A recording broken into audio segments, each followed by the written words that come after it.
ঠিক হয়েছে, আমরা সবাই বসি, বক্তার বক্তব্য শুনি, সবাই বসি।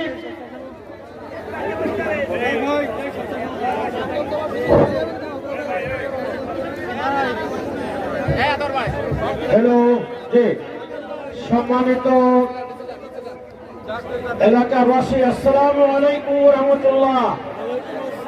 আমার টাইম শেষ, 1 মিনিট কথা বলতে যাচ্ছি। 50 বছর আগে আমাদের দেশে যে মাদ্রাসা ছিল, সে মাদ্রাসার সংখ্যা বাড়ছে না কমছে? হাফেজে কোরআনের সংখ্যা বাড়ছে না কমছে? পীর সাহেবের সংখ্যা বাড়ছে না কমছে? আলেমের সংখ্যা বাড়ছে না কমছে? তাবলীগ জামাতে ইজতেমায় লোক সংখ্যা বাড়ছে না কমছে? চরিত্র